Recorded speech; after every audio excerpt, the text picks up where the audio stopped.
결혼 4년 차가 되던 무렵 제 삶은 그저 흘러가는 강물 같았습니다.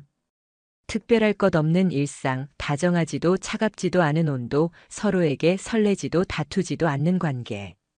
우리는 한 집에 살고 있었지만 마치 다른 세계에 있는 사람처럼 각자의 시간을 보내며 하루를 마감했습니다.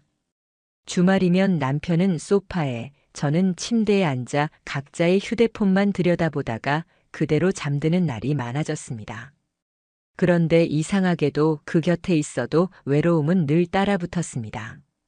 함께 밥을 먹고 같은 침대에 누워 있는데도 오히려 더 공허했습니다. 함께 있다는 감각이 희미해지고 존재는 물리적으로 곁에 있지만 마음의 거리는 끝없이 벌어져 있는 것만 같았죠. 그 무렵부터 저는 이상하게 가슴 안쪽에서 허기 같은 감정을 느꼈습니다. 웃고 싶어도 웃음이 사라졌고 떠들고 싶어도 대화가 없었습니다. 남편의 시선은 늘 다른 데를 향했고 제 하루는 점점 투명해지는 것 같았어요. 그러던 어느 날 그 답답한 공허감이 단순한 권태가 아니라는 걸 알게 되는 순간이 왔습니다. 원인은 다름 아닌 남편의 휴대폰이었습니다. 그날은 토요일 아침이었어요. 남편은 샤워를 하겠다며 욕실로 들어갔고 그는 늘 그렇듯 휴대폰을 거실 테이블 위에 아무렇지 않게 두고 갔습니다. 사실 저는 평소에도 알림창 정도는 가끔 확인하곤 했어요. 비밀번호를 바꾸지도 않았고 서로 핸드폰을 크게 터치하지 않는 게 일상이었으니까 딱히 의심하거나 주의 깊게 본 적은 없었습니다. 그날도 습관처럼 무심히 손을 뻗어 휴대폰 화면을 켜는 순간 알림창에 뜬 한 줄의 메시지가 제 눈을 붙잡았습니다. 오늘 그 카페 내가 좋아했잖아. 3시 어때? 짧은 문장이었지만 단번에 제 심장을 움켜쥐는 날카로운 손톱 같았습니다. 처음에는 내가 보낸 건가? 하고 착각했을 정도였어요. 하지만 곧 알 수 있었습니다. 그 카페를 저는 모릅니다. 가본 적도 좋아한다고 말한 적도 없었습니다. 몇 초가 몇 분처럼 굳어있던 순간 발신자의 이름을 본 저는 그대로 숨이 막혔습니다. 발신자는 서연이었습니다. 제가 서연입니다. 하지만 그 메시지를 보낸 사람은 제가 아니었죠. 순간 등 뒤에서 차가운 것이 흘러내리는 듯한 오싹함이 번졌습니다. 너무 당황해서 손에 힘이 풀렸고 폰을 놓칠 뻔하기도 했습니다. 뭐지? 장난인가? 오해일까? 별의별 생각이 다 스쳐갔죠. 하지만 그 답은 화면 안에 있었습니다. 저는 결국 메시지 창을 눌러 열고 말았습니다. 그 안에는 이미 수많은 흔적이 있었습니다. 너무나 친밀하고 은밀한 연인들끼리 주고받을 만한 대화들이 길게 이어져 있었습니다. 밤마다 영상통화를 하고 싶다 말하는 여자. 그리고 남편은 오늘은 아내가 늦게 잘 것 같으니까 괜찮아라는 식으로 대꾸했습니다. 아내인 저를 핑계 삼아 시간을 조정하면서 다른 여자와 당당히 관계를 이어가고 있었던 겁니다. 심장이 발작처럼 뛰어 귀가 울릴 만큼 시끄러워졌습니다. 손끝은 얼음처럼 차가워졌고 호흡은 가빠졌습니다. 믿고 싶지 않았지만 눈앞의 기록은 너무나 생생했습니다. 제가 모르는 농담, 제가 알지 못하는 추억, 제가 공유하지 못하는 약속으로 가득 찬 대화창이 끝없이 펼쳐져 있었습니다. 그 순간 웃음이 나더군요. 세상에서 가장 터무니없는 농담을 들은 듯 황당하게 웃음이 쏟아졌습니다. 제 이름으로 저장해놓고 제 이름으로 불리며 남편이 다른 여자와 연애를 하고 있었다는 사실. 그게 저를 가장 모욕적으로 만들었습니다. 다른 이름도 아니고 왜 제 이름이어야만 했을까요? 한동안 아무 말도 못한 채 폰을 들고 앉아 있다가 욕실에서 샤워 소리가 들려왔습니다. 찬 물 한 바가지를 뒤집어 쓴 듯이 현실이 밀려왔습니다. 남편은 지금 아무것도 모른 채 평소처럼 수건으로 머리를 털고 나올 겁니다. 저는 그 앞에서 어떻게 행동해야 할지 모르겠더군요. 그날 저녁 수많은 감정이 쏟아지려 했지만 저는 결국 아무 말도 하지 않았습니다. 화를 쏟아내고 당장 따지고 싶었지만 제 안에 또 다른 목소리가 속삭였죠. 더 많은 걸 알아야 해. 지금 폭발하면 끝이야. 저는 분노를 삼켰습니다. 대신 그날부터 제 안의 모든 감정은 차갑게 식었고 머리는 싸늘하게 맑아졌습니다. 이제 감정이 아니라 사실이 필요했습니다. 그동안 남편이 얼마나 저를 속여왔는지, 그 여자는 누구인지, 어떻게 제 자리를 침범했는지 그것들을 낱낱이 확인하는 게 우선이라고 생각했습니다. 그 뒤로 저는 남편을 조용히 감시하기 시작했습니다. 문자, 통화 기록, 톡, 차량 위치, 세탁기 속옷까지 모든 단서 하나하나를 노려봤습니다. 카페 영수증엔 제가 가본 적 없는 프랜차이즈 이름이 찍혀 있었고 카드 내역엔 제가 사지도 않은 여성 속옷 매장 결제가 남아 있었습니다. 제가 입지도 받아본 적도 없는 브랜드의 이름이 적혀 있었어요.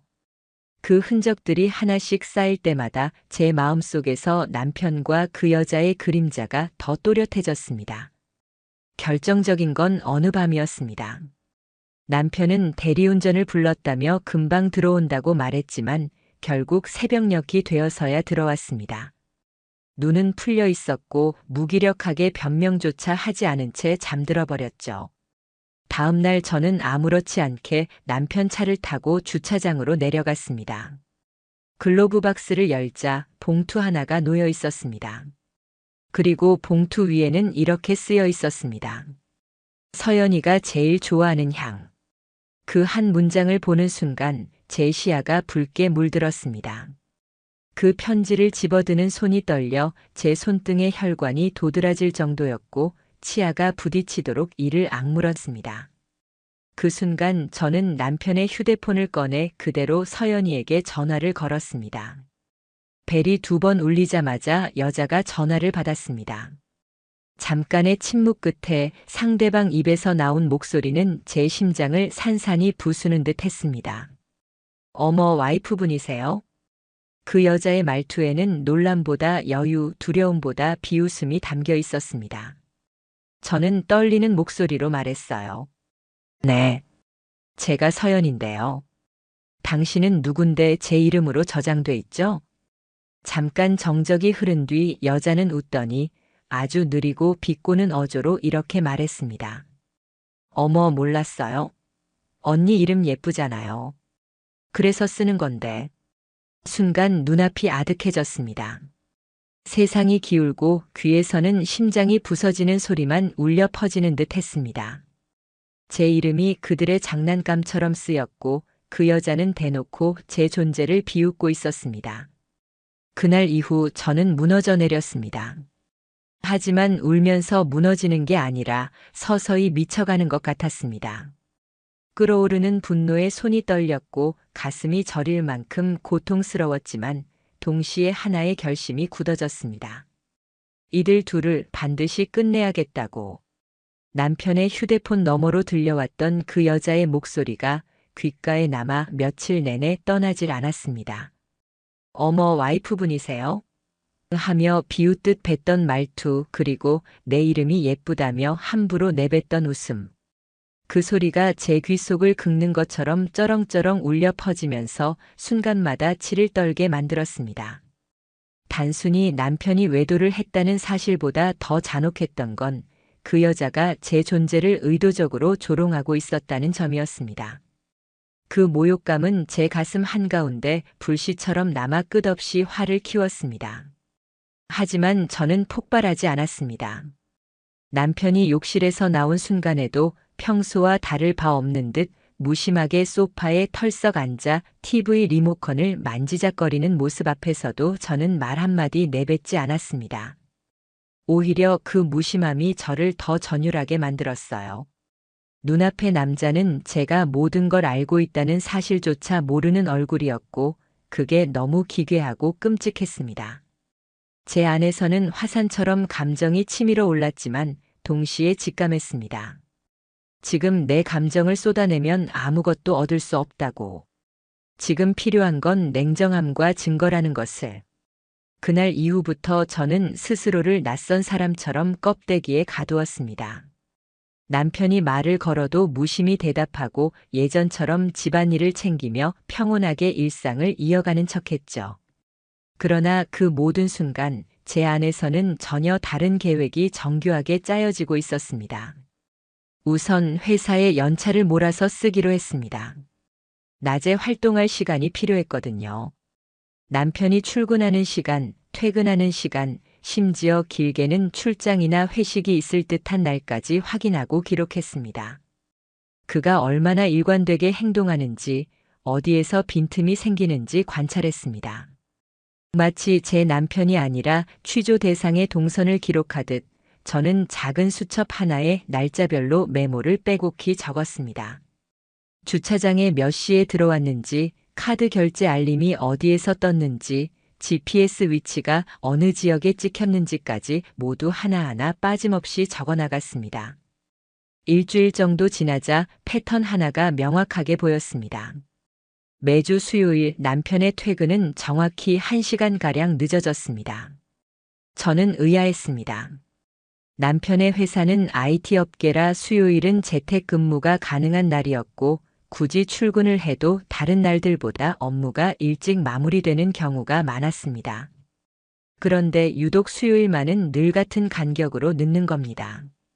집에 돌아오면 늘 비슷한 거짓말을 했습니다. 아, 오늘 갑자기 팀 미팅이 길어졌어. 같은 변명들. 하지만 제 눈엔 이미 모든 게 가짜로 보였습니다. 그리고 저는 그 여자에 대해 더 알 필요가 있다는 생각이 들었습니다. 내 이름을 함부로 가져다 쓰며 남편과 관계를 이어가던 그 뻔뻔하고 비웃음 섞인 목소리의 주인을 저는 반드시 알아야 했습니다. 단순히 외부의 여자가 아니라 어떤 의도를 가진 존재라는 걸 직감했거든요. 남편의 휴대폰에서 확보해둔 소소한 단서들, 프로필 사진, 아이디, 메일 주소. 그 작은 조각들을 연결해 온라인에서 추적을 시작했습니다. 그리고 놀랍게도 결과는 생각보다 가까운 곳에서 나타났습니다. 제가 다니던 헬스장에서 몇 차례 마주쳤던 여자가 바로 그 사람이었습니다. 스포츠브라 위에 루즈한 티셔츠를 걸친 모습, 짙은 갈색 머리에 인위적으로 올린 눈꼬리, 일부러 꾸민 듯 한동안 화장. 탈의실에서 옷을 갈아입다 자연스럽게 말을 주고받았던 기억이 스쳤습니다. 언니, 어깨 운동은 어디에서 배워요? 하고 먼저 말을 걸던 여자. 친근하게 웃는 얼굴로 별거 아닌 대화를 툭 던지며 다가왔던 여자. 바로 그 사람이었습니다. 피부가 오싹해졌습니다. 우연일 리가 없었습니다. 저를 알고 접근했고 의도적으로 제 옆을 맴돌며 대화를 시도했던 것이었습니다. 단순한 불륜이 아니라 그 여자는 일종의 게임을 하고 있었던 겁니다. 저를 흉내내고 저처럼 굴고 심지어 제 시간을 따라잡으려는. 제 패션, 제 말투, 제가 하고 있던 습관조차 흉내내고 있었습니다. 그리고 그 위에서 제 남편과 부적절한 관계를 맺고 있었습니다. 그 사실이 머리와 가슴을 동시에 파고들자 분노는 도저히 주체할 수 없는 경류처럼 폭발하려 들었습니다. 하지만 저는 더 깊게 숨을 들이마시며 참아냈습니다. 제가 할 일은 복수나 고함이 아니라 법적인 증거를 철저히 수집하는 일이었으니까요. 우선 가장 먼저 확보할 수 있는 건 통화 내용이었습니다. 한국에서는 통화 당사자가 직접 녹음한 내용은 증거로 제출할 수 있습니다. 저는 남편의 휴대폰을 상황에 맞춰 녹음 모드로 켜둔 뒤 두 사람이 통화하는 순간을 기다렸습니다. 그리고 어느 날 남편의 방에서 울린 전화벨 소리에 숨을 죽였죠. 몇 분 뒤 녹취 파일을 확인했을 때 제 안에 있던 마지막 기대는 산산조각 나버렸습니다. 자기야, 오늘은 언니가 뭘 눈치챈 것 같아. 나 좀 무서워. 괜찮아. 내 와이프 멍청해서 금방 넘어가. 그 문장들이 그대로 담겨 있었습니다. 손에서 핸드폰을 떨어뜨릴 만큼 충격이었지만 저는 끝까지 참았습니다. 이건 반드시 법정에서 들려주어야 할 문장이었으니까요. 다음으로는 카드 내역이었습니다. 제 명의로 된 카드는 당연히 없었지만 남편의 월급 통장에서 빠져나가는 자동이체 내역을 통해 사용 패턴을 읽을 수 있었습니다. 의도적으로 꼼꼼히 정리했습니다. 풀빌라 펜션, 특정 레스토랑, 드럭스토어. 제가 간 적도 받은 적도 없는 소비 목록들이 또박또박 기록되어 있었습니다. 명백하게 이중 생활의 흔적이었죠. 마지막으로 그 여자의 SNS를 추적했습니다. 오랜 시간 걸렸지만 결국 새 계정을 하나 만들어 친구 요청을 보냈습니다. 예상보다 빨리 수락되었고 스크롤을 내리자마자 숨이 막혔습니다. 사진 속 그녀는 얼굴을 가렸습니다. 하지만 배경이 문제였어요. 분명 제가 남편과 신혼여행 때 다녀왔던 리조트, 창가와 커튼, 테이블까지 똑같았습니다. 그 장소에서 그녀와 남편은 함께 웃고 있었습니다. 제 인생의 시작이었던 시간이 두 사람에게는 새로운 추억으로 더럽혀졌던 겁니다. 저는 그 자리에서 숨죽여 폰을 끌어안고 앉아 있었습니다. 현실이 무너져 내리는 듯 어지러웠지만 오히려 더 또렷해진 생각이 있었습니다. 이젠 물러설 수 없다는 것. 이 모욕과 배신을 끝까지 드러내고 자신의 이름으로 법적인 기록으로 남겨야만 한다는 확신이었습니다. 남편은 여전히 눈치채지 못하고 제 옆에서 무심히 일상을 이어가고 있었습니다. 하지만 저는 이제 완전히 다른 여정의 출발선에 올라섰습니다. 남편과 상간녀가 만들어 온 모든 흔적을 제 두 손 안에 쥔 채 저는 반드시 이 둘에게 제가 받은 모욕 그대로의 대가를 돌려주리라 다짐했습니다. 그리고 그건 단순한 분노가 아니라 차갑게 계산된 계획이 되어 제 안에서 구체적인 형태로 자라기 시작했습니다. 변호사를 처음 만나기 전날 저는 거울 속 제 얼굴을 긴 시간 바라봤습니다. 눈이 충혈되어 있었지만 눈물은 거의 나오지 않았습니다. 이상했어요. 울고 싶었지만 울 수가 없었습니다. 분노가 눈물을 가로막았다고 해야 할까요? 나는 피해자다, 나는 속았다. 이런 생각보다 내가 얼마나 철저히 증거를 잡아서 이들을 모조리 무너뜨릴 수 있을까라는 생각이 머릿속을 차지하고 있었습니다. 상담을 위해 찾아간 로펌은 도시 외곽에 위치한 중형 규모 사무실이었습니다. 접수 데스크에서 제 이름을 확인하고 상담실로 안내받아 들어서자마자 가슴이 철렁 내려앉았습니다. 책상 위에는 두툼한 법률 자료집들이 정리되어 있었고 벽에는 이혼가사 전문이라는 문구가 큼지막하게 걸려 있었습니다. 그 순간 이 공간에 발을 들였다는 사실만으로도 저는 이미 남편과 아내가 아닌 원고와 피고의 관계로 인생이 바뀌어 버렸다는 걸 실감했습니다. 처음 상담실 의자에 앉았을 때 저는 단 한마디도 나오지 않았습니다. 입술이 바짝 말라붙은 듯해서 말을 뱉을 수가 없었어요. 눈이 뜨거워지며 울컥했지만 억눌렀습니다. 변호사는 제 얼굴을 조용히 바라보더니 차분히 말했어요. 말씀하시기 힘드셔도 괜찮습니다. 천천히 하나씩 말씀해 주세요. 그 말에 뭔가 탁 풀린 듯 숨을 삼키며 한참 동안 이야기를 쏟아냈습니다. 남편의 휴대폰에서 시작된 낯선 메시지, 제 이름으로 저장된 상간녀, 통화 녹취 속의 모욕적인 대화 카드 내역과 영수증, 그리고 신혼여행지에서 두 사람이 남긴 흔적까지. 이야기하는 내내 손이 떨렸고 목소리가 이따금 울음으로 갈라졌습니다. 하지만 변호사는 단 한 번도 제 말을 끊지 않았습니다. 끝까지 듣고 난 뒤 단호하게 말했죠.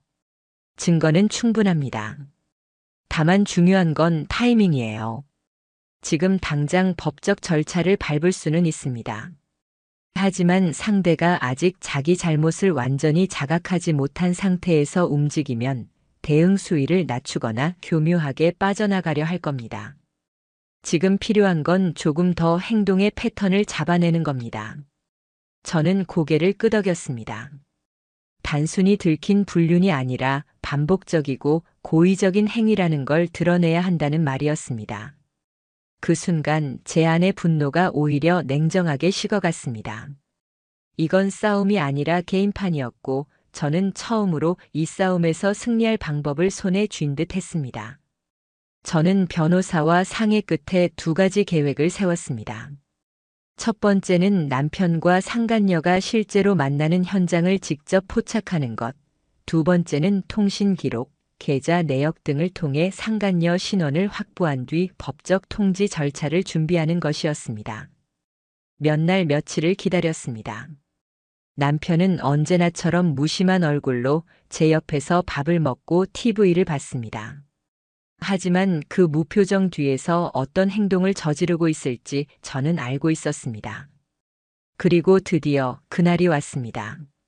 수요일 저녁. 남편은 회사 동료들과 회식이 있다고 했습니다. 늘 그랬듯 저는 대수롭지 않게 웃으며 대답했죠. 그래, 조심히 다녀와. 하지만 그 순간 내 가슴 속에서는 치밀어 오르는 긴장감이 손끝까지 전해졌습니다. 남편이 집을 나서자마자 저는 휴대폰에 설치해둔 위치 추적 앱을 켰습니다. 그의 차량 위치는 예상대로 회사 방향이 아니었습니다. 도심에서 조금 벗어난 외곽 쪽.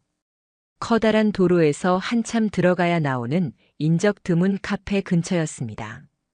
저는 차를 몰고 조용히 그곳으로 향했습니다.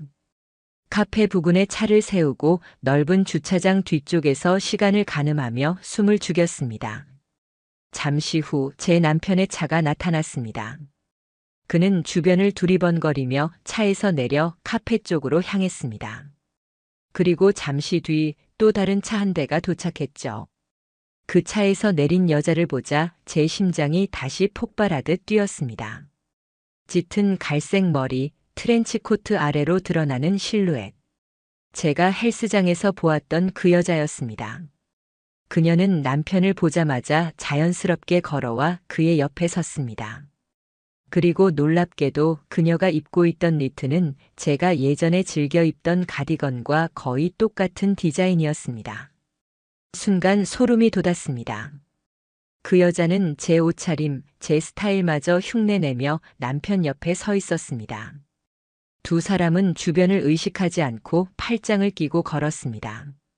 남편의 얼굴은 무표정이었지만 저와 있을 때와는 전혀 다른 편안함이 깃들어 있었습니다. 저는 손에 들고 있던 카메라 셔터를 눌렀습니다. 손을 잡고 걷는 장면, 서로를 바라보며 웃는 순간 모두 사진으로 남겼습니다. 매 순간이 제 심장을 찢었지만 동시에 그 고통은 칼날처럼 차갑게 변해 물증이 되었습니다.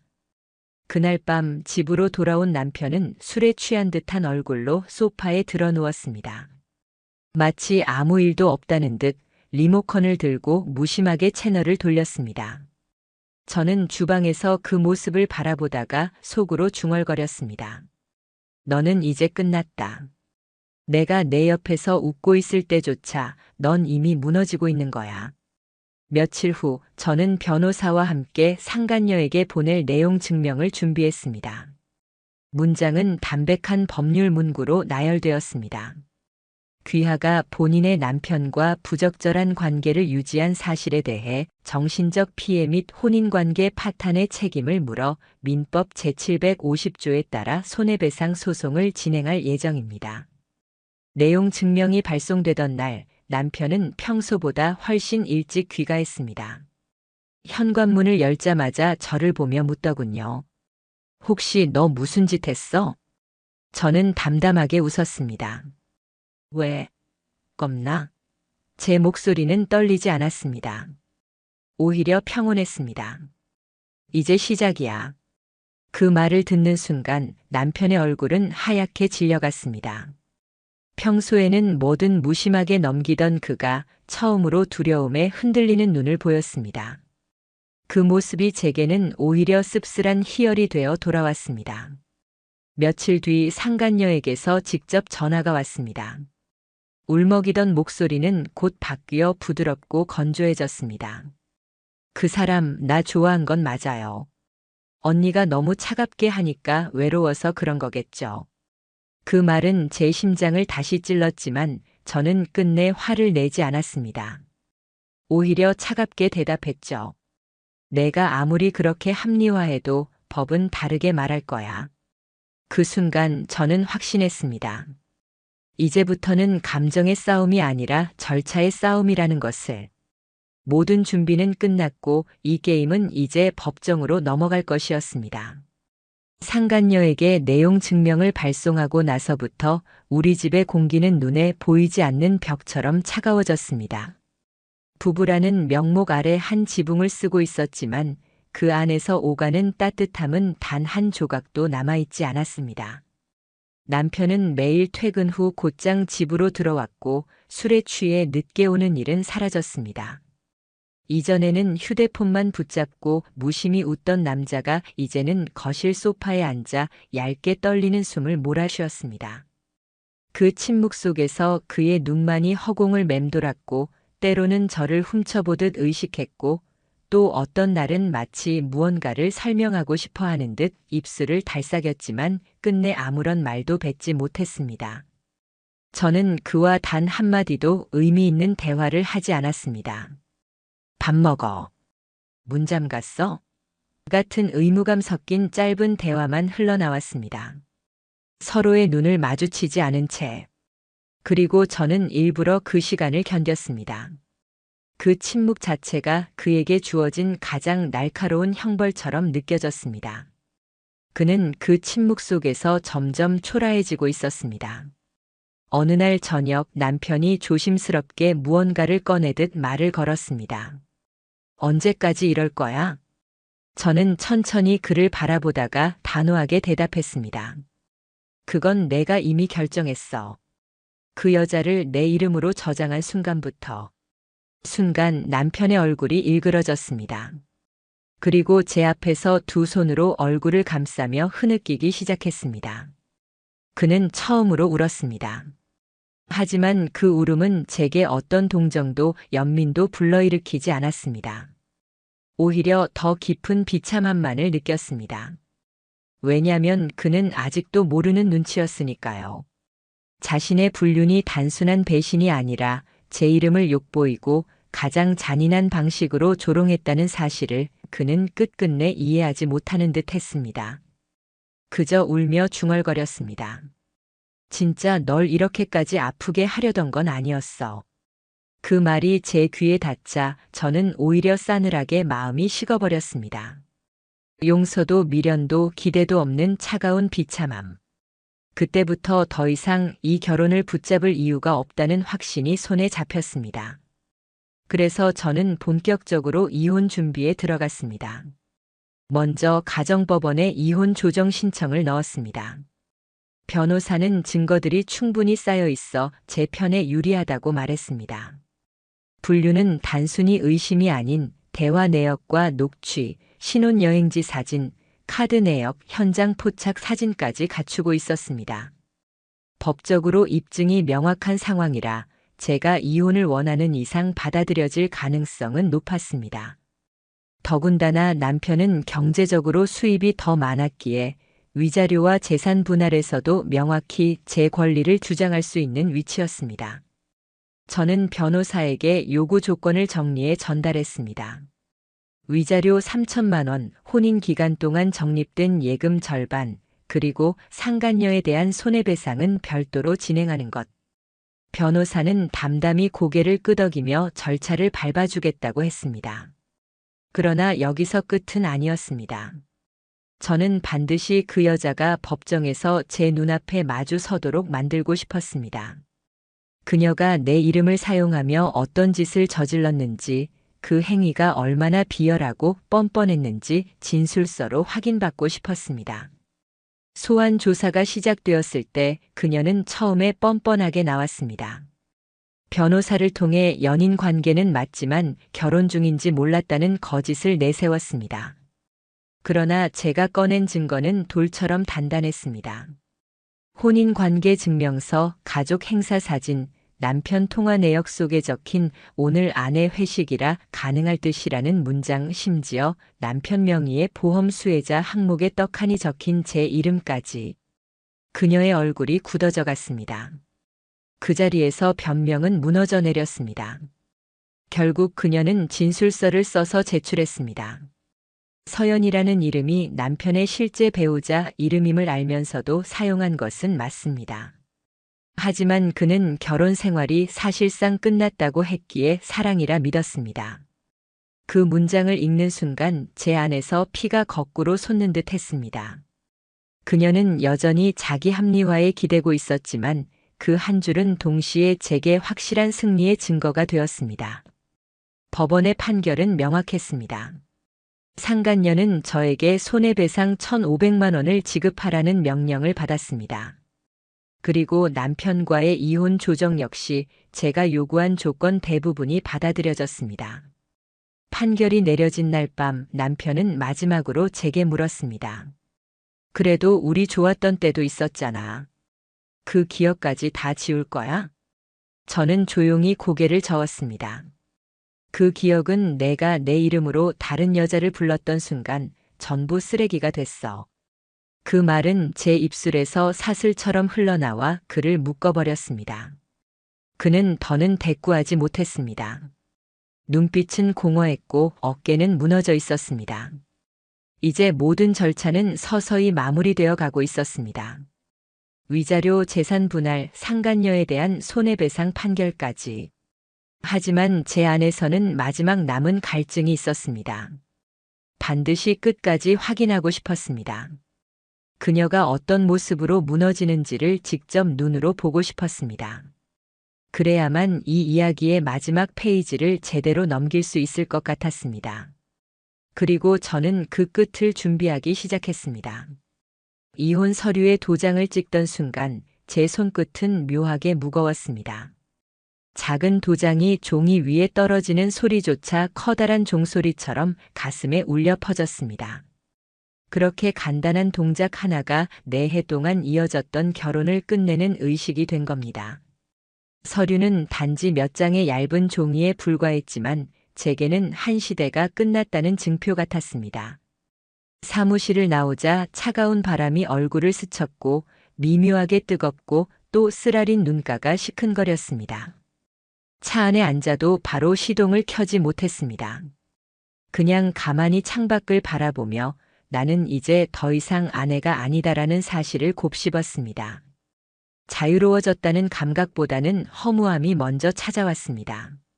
모든 분노와 증오, 집착이 절정으로 끌어올랐다가 판결과 함께 멈춰 섰을 때 제 안은 텅 빈 창고처럼 고요했습니다.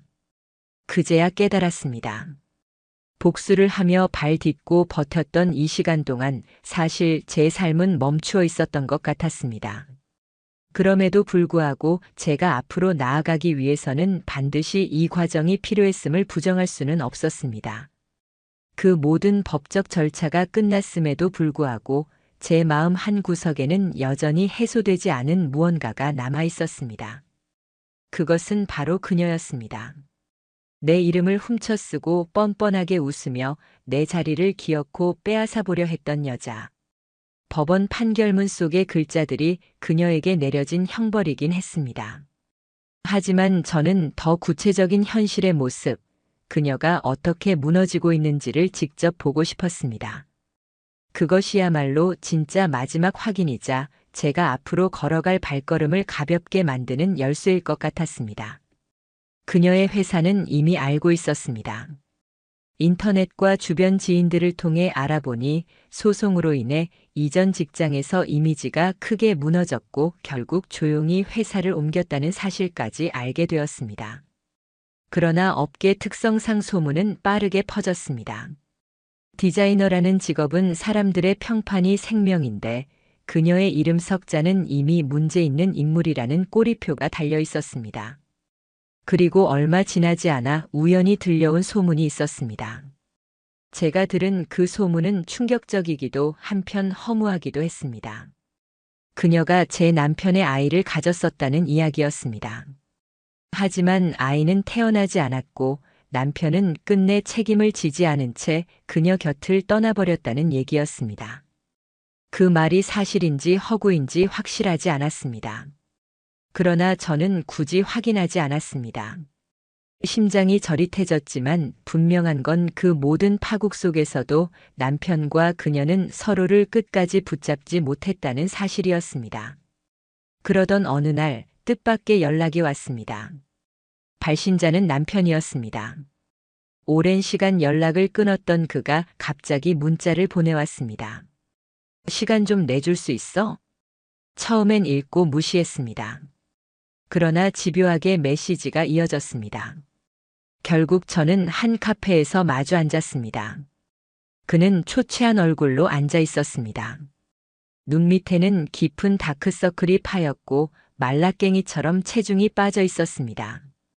그가 한동안 침묵하다가 입을 열었습니다. 나 다 잃었어. 회사도 친구도 부모님 신뢰도. 그리고 지 혼자 결정하고 사라졌어. 그는 묻지도 않은 이야기를 쏟아냈습니다. 내가 진짜 바보였어. 걔는 너랑 달랐어. 너처럼 배려해주지도 않았고 기다려주지도 않았어. 말이 안 통했어. 그 목소리를 들으며 저는 이상하게도 더 이상 아무런 감정도 일어나지 않는 걸 느꼈습니다. 분노도 안쓰러움도 없었습니다. 그저 이제 이 사람의 이야기는 내 인생과 관련이 없다는 생각만 들었습니다. 대화는 오래 가지 않았습니다. 저는 자리에서 일어나며 단호하게 말했습니다. 넌 돌아올 자리도 없어. 그리고 난 너랑 다시는 엮이지 않을 거야. 그 말을 끝으로 우리는 완전히 멀어졌습니다. 그 즈음 저는 마지막으로 그녀에 대해 확인하고자 마음을 먹었습니다. 남편은 무너져 있었지만 저는 끝내 그 여자의 마지막 모습을 제 눈으로 봐야만 진짜 끝낼 수 있을 것 같았습니다. 며칠을 수소문하며 인터넷 커뮤니티, 공용 계정, 그녀 지인의 소셜미디어를 뒤졌습니다. 그리고 결국 저는 한 장의 사진을 발견했습니다. 사진 속 그녀는 허름한 고시원 근처에서 노트북 하나를 들고 서 있었습니다. 얼굴은 찍히지 않았습니다. 그러나 긴 머리카락, 체형, 어깨선이 분명히 그녀였습니다. 초라한 그림자로 남은 모습, 화려한 옷차림도 유혹적인 웃음도 사라지고 남은 건 좁고 어두운 골목길에 기댄 뒷모습뿐이었습니다. 그 사진을 보자 저는 심장이 서늘하게 식어갔습니다. 희한하게도 복수의 쾌감이라기보다 끝맺음의 안도감이 더 크게 밀려왔습니다. 저는 핸드폰에 그 사진을 저장한 뒤 그동안 모아온 모든 증거 파일을 하나씩 지웠습니다. 긴 호흡 끝에 마침내 제 안의 전쟁도 끝난 겁니다. 제 이름을 장난감처럼 쓰고 남편과 함께 제 세계를 무너뜨리려던 그 여자. 하지만 결국 그녀는 아무것도 얻지 못했습니다. 제 자리를 빼앗아 앉지도 못했고 결국 스스로 떨어져 나가버렸습니다. 그리고 그 이름은 다시는 그녀의 입에서도 남편의 입에서도 함부로 불리지 않을 겁니다.